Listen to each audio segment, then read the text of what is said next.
So this morning we're just going in to do the morning chores. We're checking on our chickens and our ducks.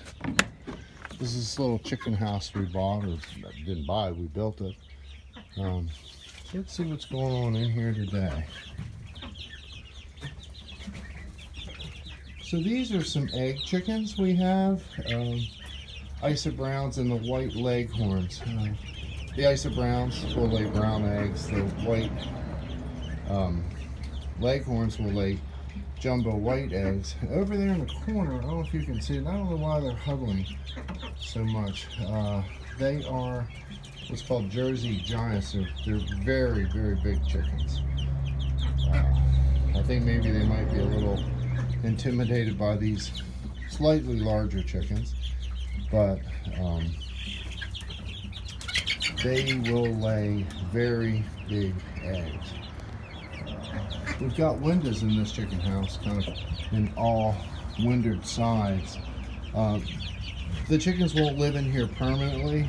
They will have a doorway cut in over there, a small doorway for their to go out into their chicken yard.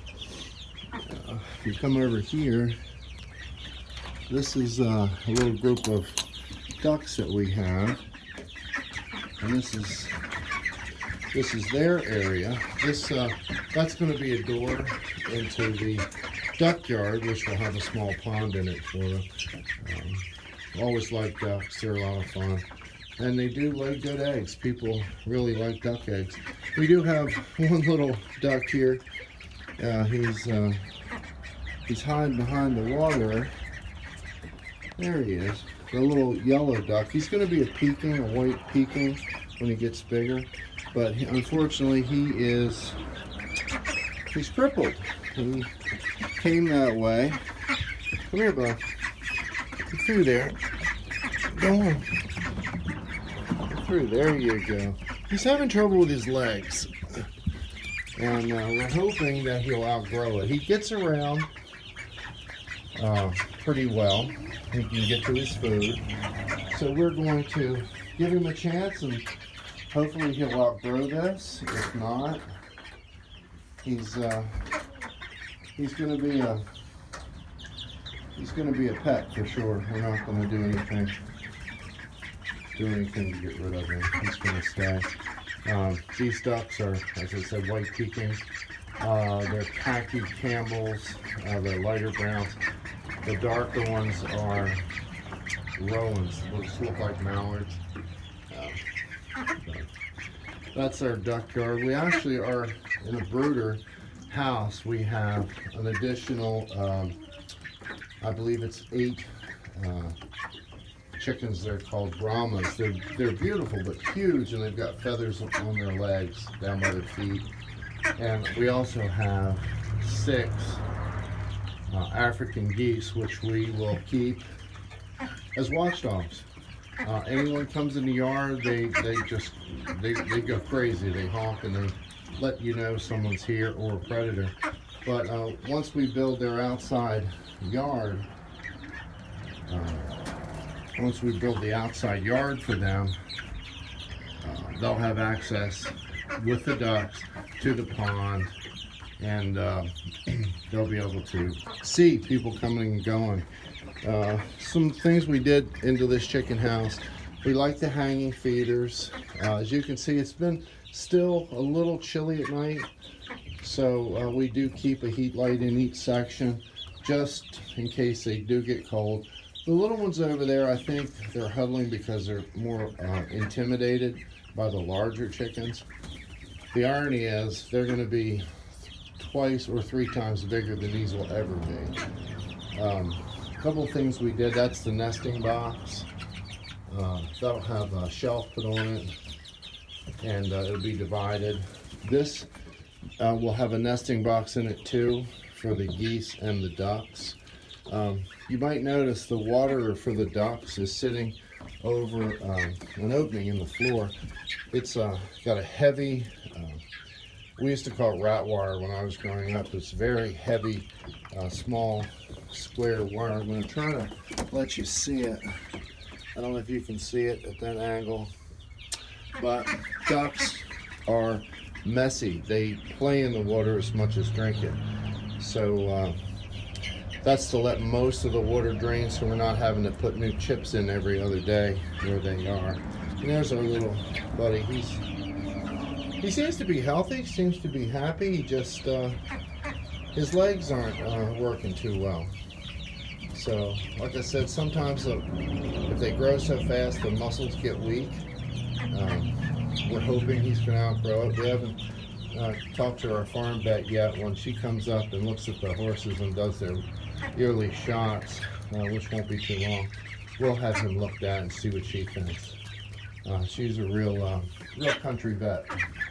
If you look over here, we built this with dividers. The reason we do, ducks can't have super high protein food.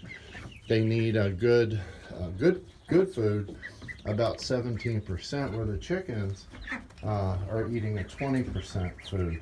So we use a 20% for the chickens, and we use a all-purpose game food for the ducks, and that's 17%. And actually, one of the next things, we just have the plastic over the windows right now because it is still a little chilly, but the big thing with chicken houses is ventilation. Their waste does create ammonia, and too much ammonia on chickens will cause them a lot of trouble, including blindness when they're little. But they're really friendly. They're nice little birds. They don't, our lab wants to come in and play with the ducks, unfortunately. But there's the little now future giant, Jersey Giants. And they lay a really nice, extra large egg that's brown. We prefer the hanging feeders. You can see one's already figured out. Well, I can get all to myself and one up here. But they keep their feed cleaner. The waterers, we like the large waterers because the larger the volume, the cooler the water stays, especially in the summer. And I think what we're going to do is put in some automatic watering system that's heated for the winter. Not sure which one we're going with. We're looking at a couple options. Like I said, we did have that pond built last year. So duck feces, it creates like a clay in the bottom of a pond. If you have a pond that's leaking out or not holding water, get a few ducks. Their waste will plug it like it's lined with clay. So anyway, that's the chicken house. The boys are going to be selling produce this summer, and out of our large garden, and hopefully they'll be able to sell some eggs, and that's going to give them a nice summer job. Again, if you like our videos, like, subscribe, give us a thumbs up, let us know we're doing something good, and I think we're going to do some vlogs coming up to try to introduce us and how we started. It looks like we have a lot of equipment here and a lot of stuff going on, but you're going to be surprised. We've only been here for 3 years. This is our 3rd summer, and we didn't start out with a lot of money. We started out with a 5th wheel camper and generator and toting water into it. That's a long story. We're going to do that in a vlog and kind of explain some of the processes we've been through and the mistakes we've made, which is important as anything for people who want a homestead. We didn't start out with a lot of money. Actually, our credit wasn't the best, but that's going to be in a future vlog. We'll explain how we pulled ourselves out and turned ourselves around, and we started to build this business. Anyway, thanks. Talk to you soon.